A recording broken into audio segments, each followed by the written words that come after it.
Hey, Bruce Naylor here, your boomer consumer. And this is the Douk Audio P1 Plus. This is a USB DAC. It is a tube-based preamp as well as a headphone amplifier all in one, and it sells for just under $200. And I am reviewing this for one particular reason, because it is such an unusual looking piece of audio kit.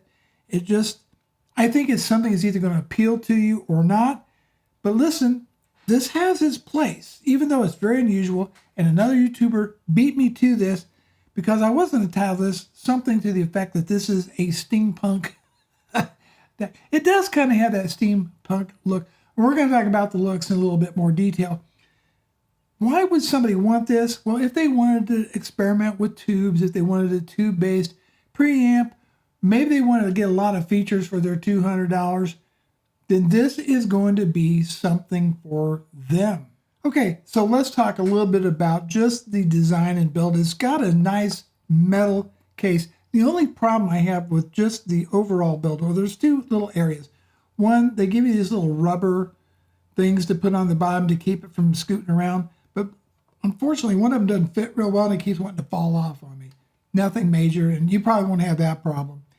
But the other thing I didn't really care for was the quality of these little knobs on the top, which we're going to cover when we go over all the controls, inputs, and outputs of this thing. It weighs about 2 pounds, and I wrote this down here. It's 9 inches wide by about 3.5 inches in depth, and then you got about 3.75 in height.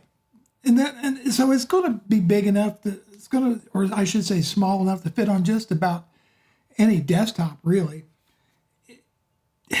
You know, like I said, another YouTuber beat me to the whole steampunk thing, but you got to admit it's very unique, especially with this little VU meter on here. To have tubes, to have VU meter, to have bass and treble control, and multiple inputs and outputs, including Bluetooth, for under $200, and a decent built-in DAC it is, and we'll also talk about that in just a few minutes. If there was, as far as putting this together, be sure that you keep track of all the little parts and pieces that come with it, because when for example, the meter here, I don't know if you can see that, right?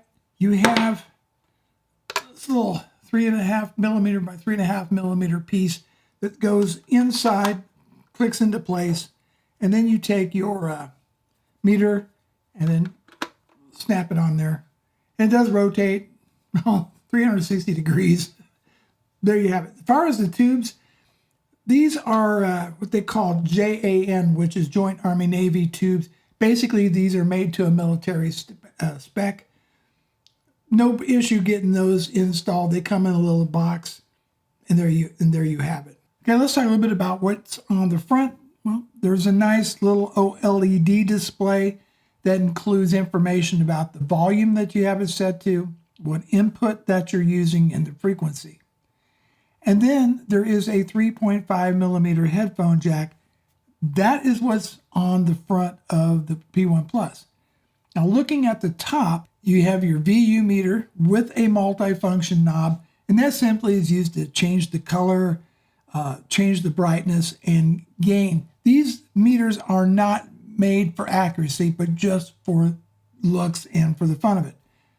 Then there's two JAN 5654 tubes, and there's a list on their website as far as compatible tubes if you want to do some tube rolling. Then you have the mode knob. The mode knob controls the input, the off and on and volume of the P1 Plus. And then you have a tone button. One press is for bass, another press will take you to the treble settings. Moving on to the rear, you have an RCA out.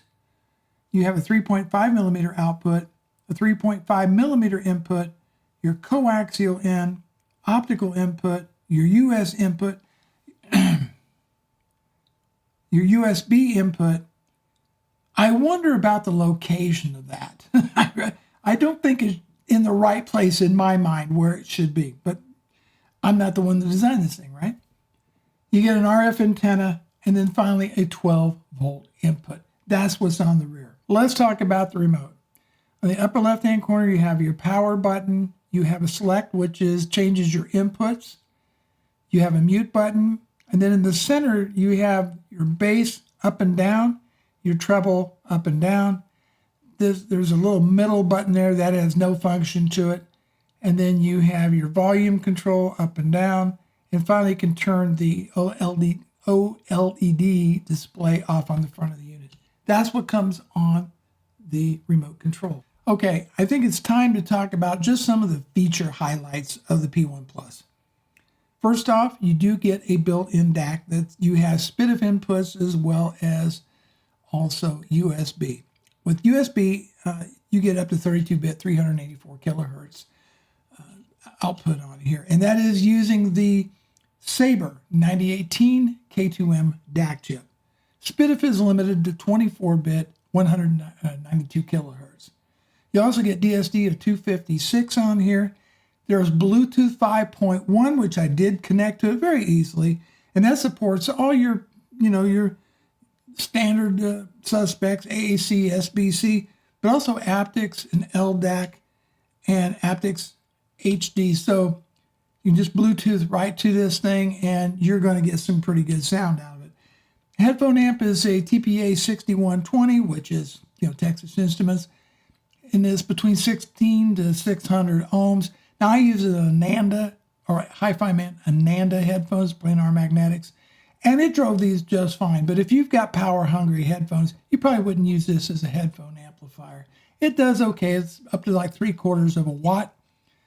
So it's not too bad. It sounds really good. Matter of fact, that's what I did most of my listening was with my Anandis plugged directly into the headphone jack on here. And of course, you get this cool little decorative meter. And on the back of the meter is a multifunction button. And that multifunction button controls things like changing the color, putting it into automatic color change mode, how fast those colors are going to change, and gain settings. Because I'm using headphones, or however you have this set up, whether through an amplifier, what have you, you really had to get the volume going before those meters would move. Well, you adjust the gain on that, and then the meter becomes more responsive. And I do want to make a quick comment about the meters on this stuff. Look, there's some people who left me some comments on another device that I reviewed, and it had meters on it about how, they were way off and they didn't work right and they should be doing this and they should be doing that. Listen, before you pound the keyboard and tell us how useless these meters are, they're for fun. So as I mentioned, I use the Ananda headphones from Hi-Fi Man. I had this connected to my iPad, Apple Music, playing high-res music files, and also ALAC files that I ripped from CDs. And one of the tracks that I auditioned was from Taj Mahal, and it is called the Driving Duck Blues. Here's what I think. On that particular track, and on a lot of tracks, I found that the treble was just a bit on the bright side. And I also found that the mid-range, the part kind of where the music really lives, I thought was a bit, just a little tad bit scooped out. And when I say scooped out, what I mean is scooped out like this. Normal, scooped out. Get the idea? Yeah, I just felt that it was not quite as solid as to my liking. However, it really depended on the source or on the music. But as I said, I found the treble just a bit bright. It wasn't fatiguing, but I did find myself adjusting the treble. And by the way, the remote control is really the easiest way to interface with this thing. So make sure that you hang on to that. Thelonious Monk live at the club. That has got some fantastic horns on it. If you like jazz, you're gonna love that album. And just in the entire recording, the horns just sounded so fantastic on this. So I will give it credit for that, but the treble was still north of neutral. It's just a bright, the DAC is kind of a little bit bright sounding on here. Maybe the op amps, a little bit bright sounding, and definitely on the more warmer side. Now, you're going to ask me, what about the tubes, Bruce? What about the tubes? How did that affect the sound? Well, I'm going to be honest with you. The tubes definitely add a little bit of warmth. It's not going to be the same sound you're going to get out of a true full tube amplifier with a tube preamp and tube power amplifier. It's not. It sounds good, and it may be just a tad bit warmer, but you're not really getting that full tube experience. Just keep that in mind. Carole King, her greatest hits, and I listen to So Far Away because that's a really good track for mid-range. Her voice is very prominent. I thought it still sounded very, very good. Very good. Matter of fact, I would say probably one of the best sounding tracks on the P1 Plus was So Far Away. All in all, I would say the DAC has more of a typical Sabre sound to it, very detailed, kind of analytical. You either dig that sound a lot, or maybe you don't. But if you're looking for all that tube sound, don't let the marketing material of any company that uses tube-based preamps or in a hybrid amplifier, don't let them say this is a great sounding tube amplifier. It's a hybrid. And you do get a little bit of tube warmth, but you really need a full tube preamp and full tube preamp or power amplifier to get that true tube experience. Okay, so the pros and cons. One, the overall look. I'm just going to put I am neutral. Sometimes I look at this thing and go, that is really cool, that is really slick. And then there's other times I go, I don't know. I don't know if it's for me. But it is so different because, in the $200 price range, typically you can get some type of small plastic black box with some lights on it, maybe a small meter, maybe a small display. That's what you're going to get. And this is just so different with the big meter and the tubes and all that. It offers a lot of different features. So for a positive, the number of inputs you get, you get your auxiliary input, 3.5 millimeter, you get your RCA inputs, you get optical inputs, you get USB inputs, you got Bluetooth. So you got a zillion different ways to connect to this thing. So I like that. You get a tube-based preamp. We've already covered that. It sounds fine. Sounds fine to me. aptX and LDAC support like that. The Bluetooth support. It's a decent DAC. Swappable op amps. They're using the NE5532s. I'm not a guy who typically changes out op amps. I just evaluate stuff as it's shipped. Negative. You might can say that the meter, serves no practical purpose. I'm going to be neutral on the meter. One thing that does bother me is the location of the USB input, because here's all your inputs. Then there's an output, but then you have the USB input over here. That does not make much sense to me. It should be kind of flipped around. But that's just me. Also, there was the instructions on assembling this was a bit unclear.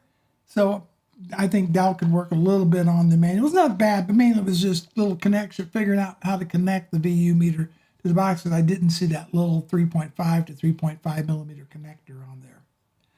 Other than that, pretty good. So to wrap this up, for $199, there are a lot of different options out there. I mean, SMSL, Topping, a whole host of other companies make relatively inexpensive DACs. You have iFi and others.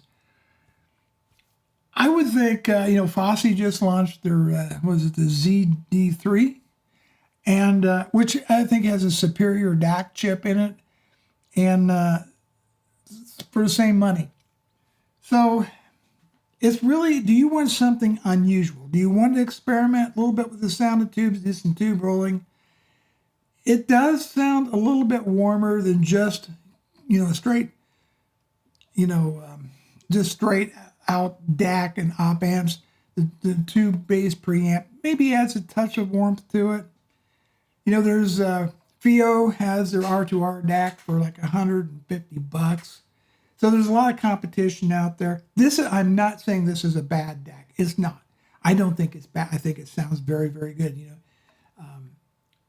Soundstage was okay.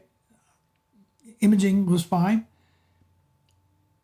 It's competitive in its price range, and it's certainly very unusual. I got to tell you, ultimately, I am just neutral on this piece of gear. I can't really recommend it, but I can't really recommend against it either. It's going to be very much an individual decision on this thing. And that is it. That is my review of the Douk or Douk P1 Plus. Thank you so much for watching, and I'll see you in the next video.